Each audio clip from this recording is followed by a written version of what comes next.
نبی پاک علیہ الصلوۃ والسلام فرماتے ہیں صدقہ دو اے بیماروں جو مجھے سن رہے ہو، جو یہاں بیمار بیٹھے ہیں، جن کے گھروں میں بیمار ہیں، جو مدنی چینل کے ناظرین مجھے سن رہے ہیں، سنو میرے آقا علیہ الصلوۃ والسلام فرماتے ہیں صدقہ دو اور صدقے کے ذریعے اپنے مریضوں کا مداوع کیا کرو، بے شک صدقہ حادثات اور بیماریوں کی روک تھام کرتا ہے اور یہ تمہارے اعمال اور نیکیوں میں اضافے کا باعث ہے۔ سبحان اللہ، بیماریاں دور ہو جائیں، حادثے دور ہو جائیں، میں کہتا ہوں ساری دنیا کی دولت ہو ہمارے پاس اور اللہ نہ کرے کوئی ایسا ایکسیڈنٹ ہو جائے کہ نہ بندے کے پیر رہیں نہ ہاتھ رہیں اور معذور ہو جائے، پھر دولت کس کام کی؟ اللہ صحت دے، عافیت دے، حادثات سے بچائے، آفتوں سے بچائے۔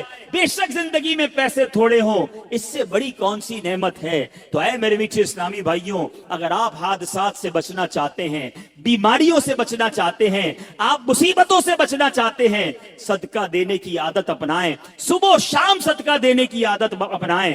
نبی پاک علیہ الصلوۃ والسلام فرماتے ہیں صبح و سویرے صدقہ کا ادا کرو، شام میں بھی دینا چاہیے، رات میں بھی دینا چاہیے، مگر صبح سویرے صدقہ دینے کی فضیلت کیا فرمائی آقا نے؟ صبح سویرے صدقہ دو کہ بلا صدقے سے آگے قدم نہیں بڑھاتی، بلا کو انٹرسپٹ کر دیتا ہے، بلا کو روک لیتا ہے صدقہ۔ ہمیں صدقہ دینا چاہیے۔ سرور کائنات علیہ الصلوۃ والسلام نے فرمایا من صلی علی فی یوم 100 مرۃ، جس نے روزانہ مجھ پر 100 مرتبہ درود بھیجا، قضى اللہ لہ 100 حاجت، اللہ تبارک و تعالیٰ اس کی 100 حاجتیں پوری فرمائے گا۔ 100 درود 100 حاجتیں، ہم تو 2-3 حاجتیں پھر ایسے پھنسے ہوئے ہیں کہ وہ کام سیدھے ہو جائیں تو پتہ نہیں کتنے بڑے معاملے حل ہو جائیں گے۔ 100 حاجتیں۔ اچھا پھر کرم نوازی دیکھو، اللہ کریم ہے نا، بندوں پر مہربان ہے، وہ زیادہ جانتا ہے، بہتر جانتا ہے کون سی چیز ہمارے لیے کتنی ضروری ہے۔ تو پھر آقا فرماتے ہیں 70 منہا لآخرتہ و30 منہا لدنیا، آقا فرماتے ہیں ان میں 70 آخرت کی اور 30 دنیا کی حاجات ہوں گی۔ دنیا میں 30 حاجتیں پوری ہو جائیں گی اور آخرت کی 70 حاجتیں پوری ہوں گی۔ اور کرنا کیا ہے؟ محنت کیا کرنی ہے؟ کوشش کیا کرنی ہے؟ صرف 100 بار درود پاک پڑھنے والے کو یہ اجر ملتا ہے۔ تو اے میرے میٹھے اسلامی بھائیوں، چلتے پھرتے اٹھتے بیٹھتے آج کل سوشل میڈیا پہ گھنٹوں ہمارے وقت گزر رہے ہیں، اس سے بچیے اور درود پاک اپنی زبان پر جاری رکھیے، پھر دیکھیں انشاءاللہ۔ بلکہ میں سچ بتاؤں، اگر کوئی ایسا میرا بھائی بیٹھا ہے نا جو پریشان ہے، بیمار ہے، قرضے میں ڈوبا ہوا ہے، کسی ڈیفیکلٹی میں ہے، گھر میں پرابلم ہے، طبیعت ٹھیک نہیں ہے، آپ یقین کریں، آپ درود پاک کا وظیفہ شروع کر دیں اور پڑھتے رہیں بس، آپ اپنی آنکھوں کے سامنے دیکھیں گے کہ چیزیں آسان ہونا شروع ہو گئی ہیں، طبیعت بہتر ہونا شروع ہو گئی ہے، بوجھ ہلکا ہونا شروع ہو گیا ہے، ٹینشن فارغ ہونا شروع ہو گیا ہے۔ مسئلہ یہی تو ہے کہ پرابلم میں، مشکل میں ہم سب کو یاد کرتے ہیں، سب کے پاس جاتے ہیں، نہیں پکارتے تو اپنے رب کو نہیں پکارتے، اللہ کے حبیب علیہ الصلوۃ والسلام پر درود نہیں پڑھتے۔ تو اپنی عادت بنائیں، اور درود پاک تو کب کب کس کس کو کام آیا ہے۔ اگر میں یہ کہوں نا کہ میری اور آپ کی دنیا میں آمد کا ایک سبب بھی ہم سب کی جو تخلیق ہوئی ہے، ہمارے جد امجد کون ہیں؟ ہم کس کی اولاد ہیں؟ حضرت آدم علیہ السلام کی۔ اچھا ماشاءاللہ، حضرت آدم یعنی ہماری امی حضور پھر کون ہوئی؟ بی بی حوا۔ ماشاءاللہ، اتنا تو پتا ہے نا۔ حضرت آدم اور بی بی حوا کا رشتہ کیسے ہوا آپ کو پتا ہے؟ یہ نکاح کیسے ہوا؟ یہ رشتہ ہوا، یہ جوڑا بنا تو یہ سلسلہ بنی آدم شروع ہوا نا، اولاد شروع ہوئی، اور بڑھتے بڑھتے بڑھتے آج ہم سارے دنیا میں آ گئے۔ ہمیں آدمی کہا کیوں جاتا ہے؟ ہم حضرت آدم علیہ السلام کی اولاد ہے نا۔ اب آؤ بتاتا ہوں، یہ پہلا نکاح، یہ پہلا رشتہ، یہ پہلا جو جوڑا بنا وہ کیسے بنا؟ سبحان اللہ۔ اب اس کے بارے میں یہ آتا ہے کہ جب علامہ نبہانی رحمت اللہ تعالی نقل کرتے کہ جب اللہ عز و جل نے حضرت آدم علیہ السلام کو پیدا کیا، انہوں نے آنکھیں کھولی تو عرش پر اسم محمد صلی اللہ علیہ وسلم لکھا ہوا دیکھا۔ حضرت آدم کے دنیا میں آنے سے پہلے ہی میرے آقا کا چرچا ہے، نبی پاک کا نام عرش پر لکھا ہوا ہے۔ اب عرض کی اے میرے رب کیا مجھ سے بڑھ کر بھی تیری بارگاہ میں کوئی عزت والا ہے، معزز ہے؟ حضرت آدم اللہ سے پوچھ رہے، ارشاد فرمایا ہاں یہ نام تیری اولاد میں سے ایک نبی علیہ السلام کا ہے جو تجھ سے بڑھ کر میرے یہاں معزز ہے۔ حضرت آدم سے کہا جا رہا ہے کہ تجھ سے بڑھ کر میرے ہاں معزز ہیں، اگر وہ نہ ہوتے تو میں نہ آسمانوں کو پیدا کرتا، نہ زمین کو، نہ جنت کو، نہ جہنم کو۔ کہ جب اللہ عز و جل نے ان کی پسلی سے حضرت حوا رضی اللہ تعالی عنہا کو پیدا کیا تو آدم علیہ السلام نے انہیں دیکھا، ایسی مخلوق جس کے مشابہ کوئی اور مخلوق نہ تھی۔ اللہ عز و جل نے حضرت آدم علیہ السلام میں خواہش بھی پیدا کی تو انہوں نے عرض کی الہی یہ کون ہیں؟ فرمایا حوا رضی اللہ تعالیٰ عنہ۔ عرض کی مولا میرے ساتھ جوڑا بن جائے۔ ارشاد ہوا تم اس کا مہر ادا کرو۔ عرض کی مولا مہر کیا ہے؟ ارشاد فرمایا اس نام والے پر 10 مرتبہ درود بھیجنا ہے، جس کا نام عرش پہ دیکھا ہے نا، اس کے نام پر 10 بار اس نام والے پر درود بھیجو۔ تو کہا اے اللہ میں نے ایسا کر لیا تو کیا میرا جوڑا ہو جائے گا؟ میرا جوڑا بن جائے گا؟ فرمایا ہاں۔ اب حضرت آدم علیہ السلام نے 10 بار درود پاک پڑھا اور یہ مہر بنا حضرت آدم علیہ السلام اور بی بی حوا رضی اللہ تعالیٰ عنہ کے درمیان جوڑا بننے کا رشتہ ہوا۔ اور اس کے بعد یہ ساری کائنات میں جو ہم دنیا میں آئے تو گویا پتہ چلا کہ وجہ تخلیق کائنات، یہ تو اس حدیث سے بھی پتہ چل گیا کہ نبی پاک علیہ السلام کے لیے یہ کائنات بنائی گئی۔ اور سبحان اللہ حضرت آدم علیہ السلام کا جو بی بی حوا سے جوڑا بنتا ہے اس کا مہر بھی نبی پاک پر درود پڑھنا ہے۔ اب سوچئے کب سے نبی پاک پر درود بھیجا جا رہا ہے، کب سے میرے آقا کا چرچا ہے۔ اللہ اکبر۔ شاعر لکھتے ہیں نا کہ یہ کائنات بنائی کیوں گئی، اتنی سجائی کیوں گئی؟ سبحان اللہ۔ وہ کہتے ہیں کہ خدا کیوں نہ کرتا آرائشیں بزم انکا میں، خدا کیوں نہ کرتا آرائشیں دنیا کے ساما میں، تمہیں دولہا بنا کے بھیجنا تھا بزم انکا میں۔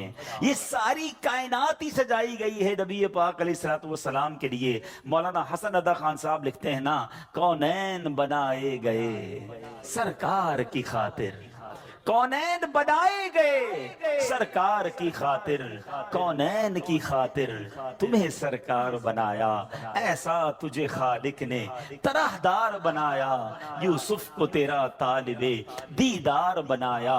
حضرت آدم علیہ السلام نے جب یہ سوال کیا ہوگا، ذرا امیجن کریں کہ یا اللہ مجھ سے بڑھ کر بھی کوئی تیرے یہاں عزت والا ہے، تو بتایا کیا گیا ہے تیری اولاد میں آنا تیرے بعد بظاہر ہے مگر تجھ سے بھی زیادہ عزت والا ہے۔ سیدی اعلیٰ حضرت امام اہل سنت بڑا پیارا شعر لکھتے ہیں کہ جب سے حضرت آدم علیہ السلام کو یہ پتا چلا کہ میری اولاد میں کوئی ایسی شخصیت نے بھی آنا ہے جو رب کے یہاں اتنا مقبول ہے، تو اس کی یاد میں حضرت آدم علیہ السلام گویا گم رہا کرتے۔ سبحان اللہ۔ سیدی اعلیٰ حضرت لکھتے ہیں کہ حضرت آدم علیہ السلام کیا کہا کرتے کہ ظاہر میں میرے پھول ہیں، حقیقت میں میری اصل۔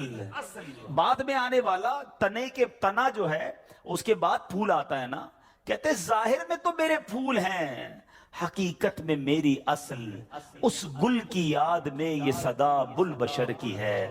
ابو البشر کہتے ہیں حضرت آدم علیہ السلام کو، وہ اس وقت بھی نبی پاک کو یاد کرتے تھے کہ ایک پھول نے آنا ہے لیکن باغ سجایا اسی کے لیے گیا ہے، سب ساری کائنات سجی اسی کے لیے ہے۔ سیدی اعلیٰ حضرت لکھتے ہیں نا کیا خوبصورت بات لکھتے ہیں، انہی کی بو مایہ سمن ہے، انہی کا جلوہ چمن چمن ہے، انہی سے گلشن مہک رہے ہیں، انہی کی رنگت گلاب میں ہے، آقا ہی کا سب کچھ ہے، انہی کا سب یہ سجایا ہوا، ان کے صدقے سے یہ ساری کائنات بنی ہے۔ اللہ بس نبی پاک کا سچا غلام بنا لے، آقا اپنی غلامی میں قبول فرما لے، نبی پاک کا ذکر زبان پر جاری ہو جائے، فضول باتوں سے بچاؤ اپنے آپ کو، نکلو ان فضول باتوں سے۔ اپنی زبان کو ذکر و درود سے تر رکھو. انشاءاللہ اگر یہ زبان درود پڑھتی رہی تو ضرور نبی پاک رحمت کی نگاہ فرمائیں گے. اپنے غلاموں پر وہ بڑے مہربان ہیں. اور یاد رکھو امیر اہل سنت لکھتے ہیں نا، آپ عطار کیوں پریشان ہیں، عاشقوں پر تو وہ مہربان ہیں، ان پہ رحمت وہ خاص کرتے ہیں جو مسلمان سلام کہتے ہیں. حضرت منصور بن عمار رحمت اللہ تعالی ایک روز واز فرما رہے تھے تو کسی حقدار نے 4 درہم کا سوال کیا. کوئی غریب تھا، مسکین تھا، اس نے 4 درہم کا سوال کیا. تو آپ رحمت اللہ تعالی نے اعلان کیا کہ جو اس کو 4 درہم دے گا میں اس کو 4 دعائیں دوں گا. آپ نے، اللہ کے ولی تھے، آپ نے فرمایا جو اس کو 4 درہم دے گا میں اس کو 4 دعائیں دوں گا. اس وقت ایک غلام گزر رہا تھا، خود بھی غریب تھا، مگر اللہ کے ولی کی ایک ایسی شاندار آواز سنی کہ 4 دعائیں ملیں گی. تو اس نے کیا کیا، اپنے پاس اس کے 4 درہم تھے، وہ اس نے غریب کو دے دیے، اس سائل کو دے دیے. تو حضرت نے کہا کہ اب بتاؤ کون سی 4 دعائیں کروانی ہیں. کہ حضرت پہلی دعا تو کر دیں کہ میں غلامی سے آزاد کر دیا جاؤں، غلام ہوں، غلامی سے میری آزادی ہو جائے. نمبر 2، مجھے ان درہم کا بدلہ بھی مل جائے، 4 درہم دے تو دیے، مجھے اس کا بدلہ بھی مل جائے. تیسری دعا حضور یہ کر دے مجھے اور میرے آقا کو توبہ نصیب ہو جائے. چوتھی دعا یہ کر دیں کہ میری، میرے آقا کی، آپ کی اور تمام حاضرین کی بخشش ہو جائے. 4 بڑی پیاری دعائیں کروا لی اس نے جناب. اب آقا کے پاس جب وہ غلام پہنچا تو آقا کہتا اتنی دیر کیوں ہو گئی، کدھر رہ گئے تھے بھائی، کہیں کام سے بھیجا تھا اتنا لیٹ؟ کہتا ہے حضور ایسا ایسا ماجرا ہوا، راستے میں حضرت منصور اللہ کے ولی وہ کہہ رہے تھے جو 4 درہم دے دے میں 4 دعائیں کروں گا. میں نے تو 4 درہم دی اور 4 دعائیں کروا کے آیا ہوں. کہا اچھا بتاؤ دعائیں کون سی تھیں، پہلی دعا بتاؤ. کہا حضور میں نے پہلی دعا تو کی کہ اللہ مجھے غلامی سے آزاد کر دے. آقا کہتا جا تو غلامی سے آزاد ہے. پہلی دعا فوراً قبول ہو گئی نا، پہلے آقا کو دعا سنائی، آقا کہتا جا تو غلامی سے آزاد. کہا بتا دوسری دعا کون سی کروا کے آیا؟ کہا حضور دوسری دعا میں نے یہ کی کہ جو 4 درہم میں نے دیے ہیں مجھے اس کا بدلہ مل جائے. غریب آدمی تھا ظاہر ہے. تو آقا نے کہا کہ میں نے تجھے 4 درہم کے بدلے 4000 درہم دیے. ارے بھائی واہ بھائی. تیسری دعا بتا کون سی کروا کے آیا؟ کہا حضور تیسری دعا میں نے کی کہ مجھے اور میرے آقا کو گناہوں سے توبہ کی توفیق نصیب ہو. یہ سنتے ہی آقا، واقعی آقا تھا، اس کی زبان پر استغفار جاری ہو گیا، کہنے لگا یا اللہ میں اپنے پچھلے سارے گناہوں سے توبہ کرتا ہوں. کہا بتا چوتھی دعا کیا کروائی تھی؟ کہا حضور چوتھی دعا یہ تھی کہ آپ کی یعنی میرے آقا کی، میری اور تمام حاضرین اجتماع کی مغفرت ہو جائے. یہ سن کر آقا نے کہا 3 باتیں تو میرے اختیار میں تھی، وہ میں نے کر لی، چوتھی میرے ہاتھ میں نہیں ہے. مغفرت کرنا تو اللہ کا کام ہے نا. اسی رات آقا نے خواب میں کسی کہنے والے کو سنا کہ جو تمہارے اختیار میں تھا وہ تم نے کر دیا، اور میں ارحم الراحمین ہوں، میں نے تمہیں، تمہارے غلام کو، منصور بن عمار کو اور تمام حاضرین کو بخش دیا ہے. کیا بات ہے، کیا بات ہے، سبحان اللہ. ہیں یہ میرے میٹھے اسلامی بھائیوں، یہ واقعہ جو ہے یہ کتنی زبردست موٹیویشن ہے کہ ہمیں نہیں پتا ہوتا کسی غریب کی مدد کر کے، کسی محتاج کی مدد کر کے، کسی پریشان حال بندے کی مدد کر کے ہم کبھی کبھی ایسی دعا لے لیتے ہیں کہ ہمیں اندازہ بھی نہیں ہوتا، اور وہ ایسی دعا دے دیتا ہے کہ بگڑی بن جاتی ہے، مشکلیں ٹل جاتی ہیں. یہ دعائیں لینے والے بنیے، اللہ کی راہ میں خرچ کریں گے. آج واقعی میں صحیح بتا رہا ہوں. تو یہ بعض اوقات ایک کیفیت ہوتی ہے انسان کی کہ جب انسان کسی کی مدد کرتا ہے یا کوئی ایسا کام کرتا ہے جس سے کسی کے دل سے دعا نکلتی ہے. اور یہ تو اللہ کے ولی تھے نا، انہوں نے ہاتھ اٹھا کر یہ 4 دعائیں کی. تو سیکھنے کو یہ ملا کہ بعض اوقات اللہ کی راہ میں خرچ کر کے ہم وہ حاصل کر سکتے ہیں جو برسوں میں حاصل نہیں کر سکتے. وہ نعمتیں، وہ برکتیں حاصل ہو جاتی ہیں، وہ پریشانیاں دور ہو جاتی ہیں. کیونکہ روایتوں کا مضمون ہے کہ صدقہ بیماریوں کو ٹالتا ہے، صدقہ برائی کے 70 دروازے کو بند کرتا ہے، صدقہ بلا کو نیچے نہیں اترنے دیتا. ایک بڑی بات یاد رکھیے گا، ہمیں نہیں پتا ہوتا، ہم صبح اٹھتے ہیں مثال کے طور پہ اور کوئی بلا آنے والی ہوتی ہے، حدیثوں کا مضمون ہے جب انسان صدقہ دیتا ہے نا تو بلا اوپر سے اترتی ہے، صدقہ جا کے اسے روک لیتا ہے، انٹرسپٹ کرتا ہے، اور یہ لڑائی جاری رہتی ہے۔ صدقہ بندے پر بلا اترنے نہیں دیتا۔ اب بعض اوقات کیا ہوتا ہے، کئی لوگ ہوں گے جو بیانات بھی سنتے ہیں، کتابوں میں بھی پڑھتے ہیں کہ اللہ کی راہ میں 1 خرچ کرو 10 ملتا ہے۔ اب وہ ہو سکتا ہے مسجد میں ڈبے میں 100 روپے ڈالیں اور شام دکان پہ انتظار کر رہے ہوں کہ ابھی تک 1000 روپے بنے نہیں ہیں۔ مولانا صاحب نے تو کہا تھا 1 کا 10 ہو جائے گا، کسی فقیر کو 10 روپے دیے انتظار کر رہے ہیں، 100 روپے کہاں ہے بھائی، ملٹی پلائی بائی 10 ہو کے ملنا چاہیے تھا۔ تو ہم صرف مالی فائدہ سوچ رہے ہیں۔ میں آپ سے پوچھنا چاہتا ہوں، آپ نے اللہ کی راہ میں خرچ کیا 1000 روپے، 10,000 روپے یا 1,00,000 روپے، اور اب آپ منتظر ہیں کہ ملٹی پلائی ہو جائے، لیکن کیا معلوم آپ کے گھر میں آگ لگنے والی تھی، کیا معلوم آپ کا روڈ پر ایکسیڈنٹ ہونے والا تھا، کیا معلوم آپ کا بچہ جو باہر کھیل رہا تھا اس پر کوئی خطرناک بلا آنے والی تھی، مگر آپ نے جو صدقہ دیا اس سے وہ بلا ٹال دی گئی۔ مجھے بتاؤ، وہ 1000 کا 10,000 ہونا اچھا تھا یا ہم پر اتنی بڑی بلا کا ٹلنا اچھا تھا؟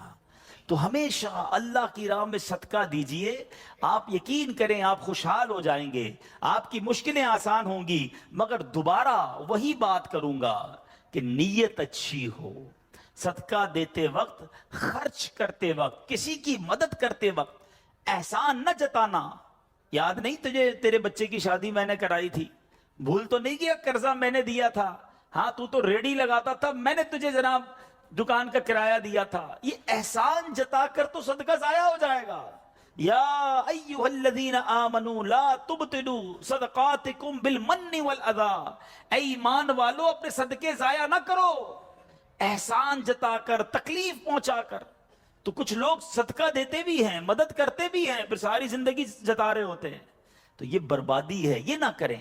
بس اللہ کے لیے، اللہ کی رضا کے لیے آپ خرچ کریں، اور پھر دیکھیں اس کی برکتیں کیسے ملتی ہیں۔ قرآن میں اللہ تبارک و تعالی اپنی راہ میں خرچ کرنے والوں کو کیسا مژدہ سناتا ہے، کیسی خوشخبری ہے، کیسا فرمان ہے۔ اللہ فرماتا ان المصدقین والمصدقات واقرضوا اللہ قرضا حسنا یضاعف لهم ولهم اجر کریم، بے شک صدقہ دینے والے مرد اور صدقہ دینے والی عورتیں، اور وہ جنہوں نے اللہ کو اچھا قرض دیا، ان کے دونے ہیں اور ان کے لیے عزت کا ثواب ہے۔ اب کمال یہ ہے، یہ ایک جگہ نہیں، قرآن میں کئی جگہ اللہ تبارک و تعالیٰ نے قرض کا لفظ استعمال کیا ہے۔ کوئی اللہ کو جو اچھا قرض دے؟ مجھے ایک بات بتائیے، میں آپ میں سے کسی کو کوئی 10,000 روپے رکھوائے اور تھوڑے دنوں بعد کہے کہ ذرا وہ 10,000 میں سے 5,000 روپے دے دو، تو اس 5,000 دینے والے نے کوئی کمال کیا؟ اس کا تو کوئی کمال نہیں نا، پیسے میرے تھے اور میں نے کہا کہ میرے 10,000 میں سے 5,000 مجھے دے دو، کیا کمال کیا؟ میرے پیسے تھے واپس دے دیے۔ مگر اللہ کی شان دیکھو، اللہ کی کرم نوازی دیکھو، شان کریمی دیکھو، ہم سب کو دانا دانا اس نے دیا ہے۔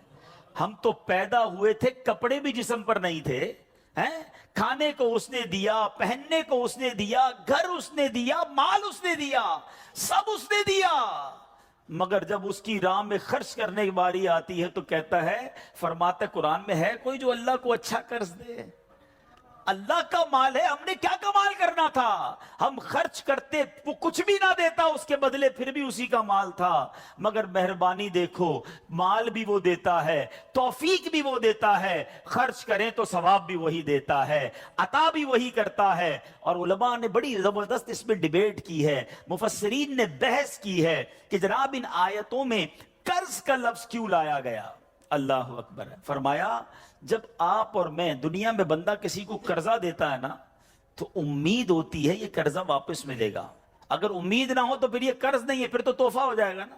آپ کسی کو تحفہ دے دیں تو آپ کو پتہ یہ واپس نہیں آئے گا، لیکن قرضہ دیتے وقت آپ طے کرتے ہیں کتنے دنوں میں دو گے، کب دو گے، کیسے لوٹاؤ گے، تھوڑی بندہ معلومات بھی کرتا ہے، یار قرضہ دے رہا ہوں واپس ملے گا نہیں ملے گا۔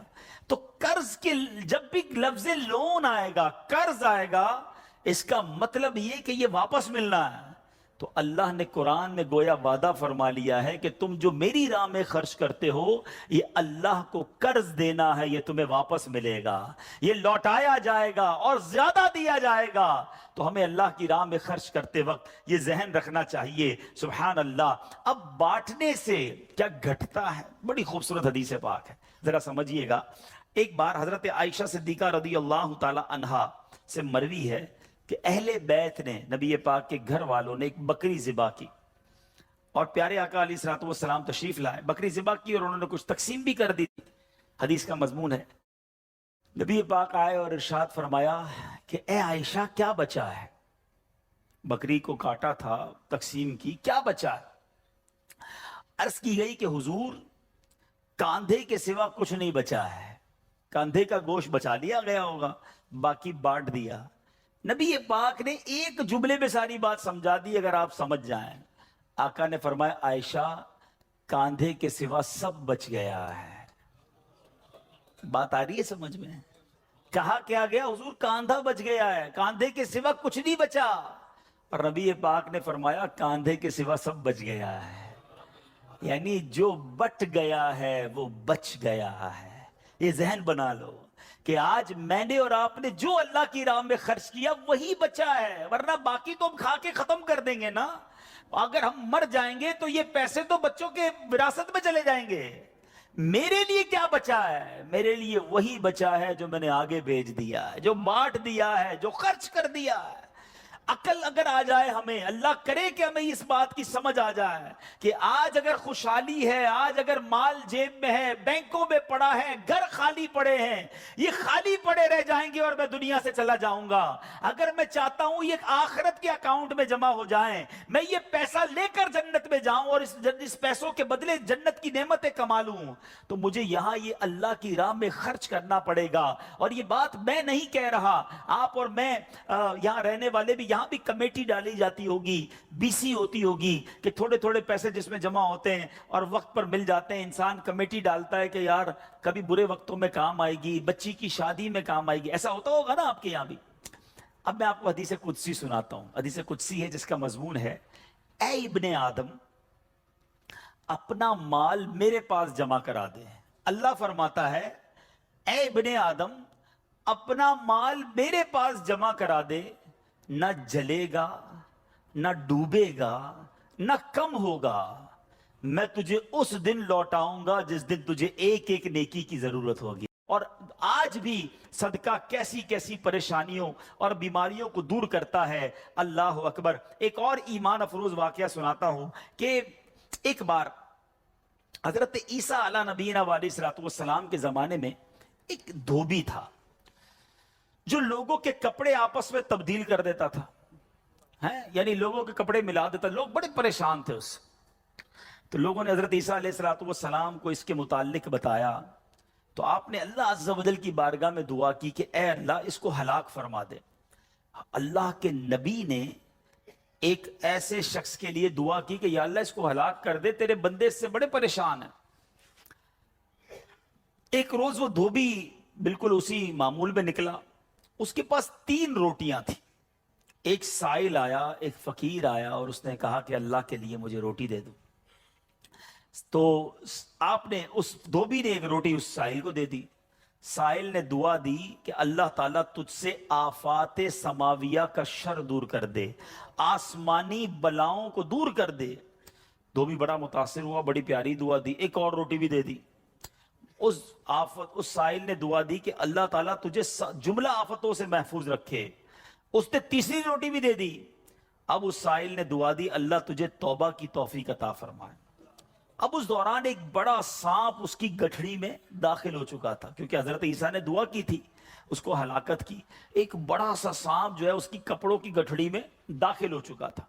جب دھوبی نے کپڑے لینے کا ارادہ کیا تو اس سانپ نے اسے ڈسنا چاہا، ایک فرشتے نے اسی وقت سانپ کو لوہے کی لگام ڈال دی اور دھوبی سلامتی کے ساتھ واپس آ گیا۔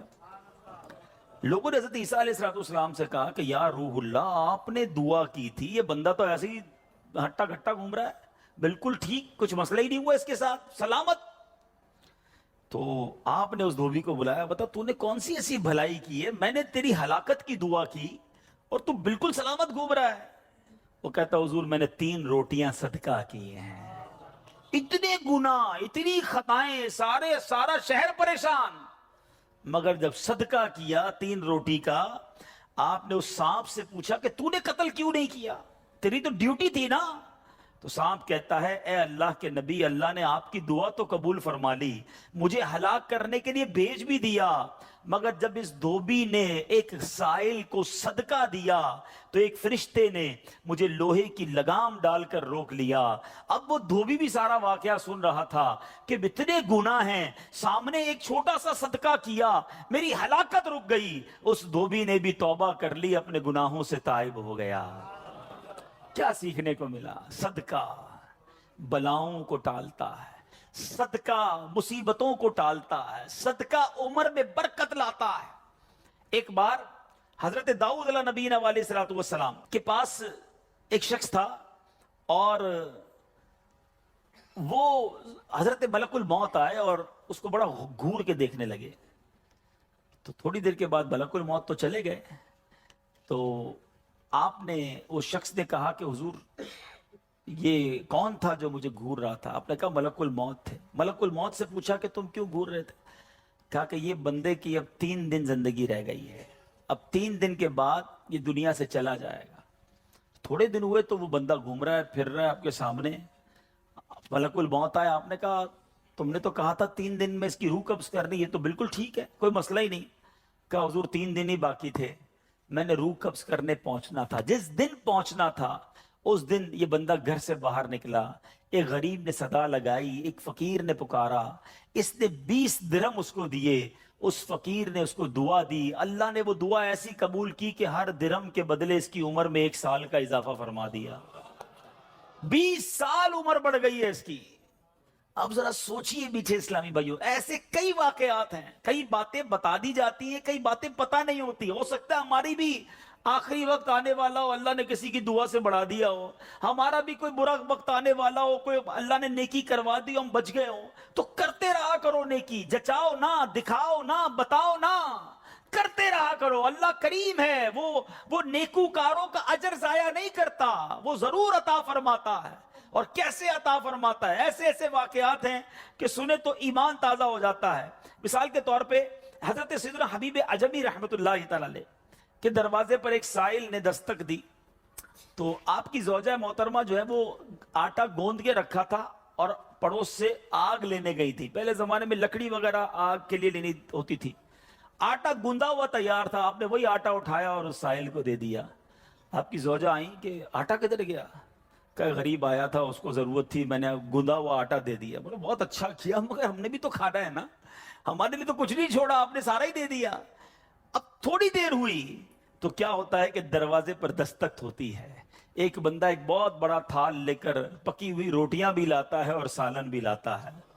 آپ اپنی زوجہ سے کہتے ہیں دیکھ لو, دیا آٹا تھا, روٹیاں بھی پک کے آ گئی, ساتھ سالن بھی آ گیا ہے.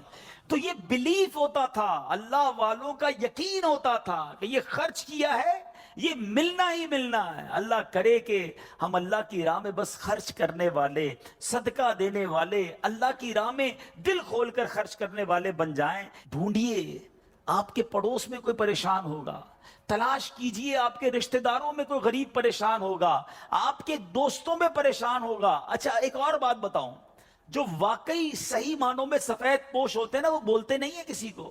آپ کہیں گے یار کسی دوست نے تو کچھ مدد مانگی ہی نہیں ہے, رشتہ دار تو کوئی آیا ہی نہیں گھر پہ, پڑوسی نے تو کبھی کچھ نہیں کہا, وہ کہیں گے نہیں. آپ ڈھونڈیے, تلاش کیجئے, جنت میں گھر چاہیے نا.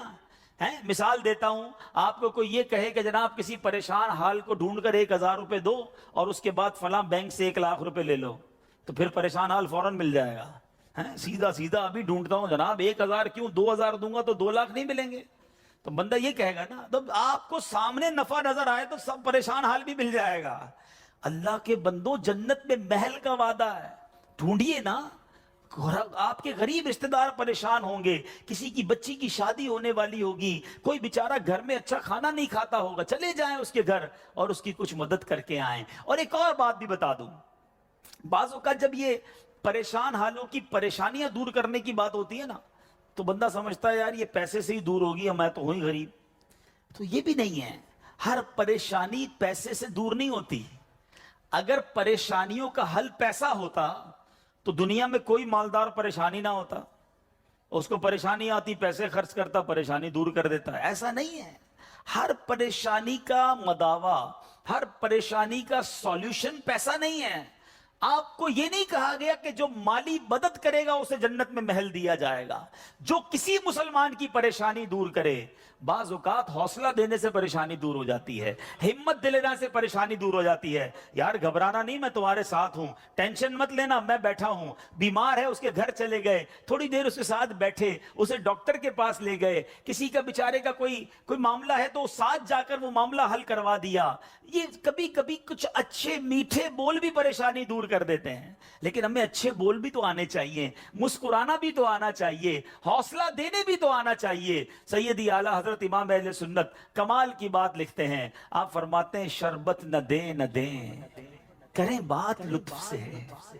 شربت نہیں پلانا، نہ پلاؤ، اچھی بات تو کر لو یار. شربت نہ دے نہ دے، کرے بات لطف سے. یہ شہد ہو تو پھر کسے پرواہ شکر کی ہے. بعض اوقات مسکرا کر مل لینا بندے کے دکھ دور کر دیتا ہے. چند اچھی باتیں. ہمیں آ کر کوئی کہتا نا یار بڑی بیمار ہوں، پریشان ہوں، اچھا چلو ٹھیک ہے یار اب کل سے ٹائم پہ آ جانا. ارے اللہ کے بندے، اس نے اپنی پریشانی بتائیے، تھوڑا اس سے ہمدردی تو کریں. اچھا کیا ہو گیا، خیر تو ہے، کیسے بیمار ہو گئے، ڈاکٹر کو دکھایا کہ نہیں، میری ضرورت ہے تو بتائیں، کوئی کام ہو تو بتائیں. آپ نے پیسے دیے ان 5 جملوں میں؟ نہیں دیے نا، مگر کیا بتاؤ اس کا درد کم نہیں ہو گیا ہوگا، اس کو حوصلہ نہیں مل گیا ہوگا. یاد رکھو میٹھے اسلامی بھائی، یہ جو الفاظ ہیں نا، ہماری باتیں ہیں، یہ الفاظ زخم پر مرہم کا کام بھی کرتے ہیں اور یہی الفاظ زخم پر نمک کا کام بھی کرتے ہیں. ہم بعض اوقات کسی کے زخموں پر نمک چھڑک دیتے ہیں. وہ پریشان ہے، تکلیف میں ہے، مصیبت میں ہے، اور اس کو ایسا جملہ کہہ دیتے ہیں کہ اس کی پریشانی بہت بڑھ جاتی ہے. اور کبھی کبھی چند اچھے جملے انسان کا غم بھلا دیتا ہے. اللہ کے واسطے اچھا بولنا سیکھیے، نرم ہو جائیے، شفیق ہو جائیے. مثال کے طور پہ کوئی بندہ آیا کہ یار اسکوٹر کا ایکسیڈنٹ ہو گیا، اور میں نے تو پہلے ہی پتا تھا تیرا ایکسیڈنٹ ہونا ہے، تو چلاتا ہی صحیح نہیں ہے، پہلے ہی تیزی سے چلاتا ہے. کیوں چلاتا ہے اسکوٹر جب چلانے نہیں آتی؟ اب بتاؤ بندہ کہ یار ایکسیڈنٹ بھی ہوا، اس کے باتیں بھی سنوں میں، تو یہ زخم پر نمک ہو گیا نا. آپ یہ باتیں بعد میں سمجھا لینا کہ یار تیز مت چلایا کرو، مگر ابھی تو حوصلہ دیں، ابھی تو بیچارے کی طبیعت پوچھیں، ابھی تو اس کی پریشانی دور کریں.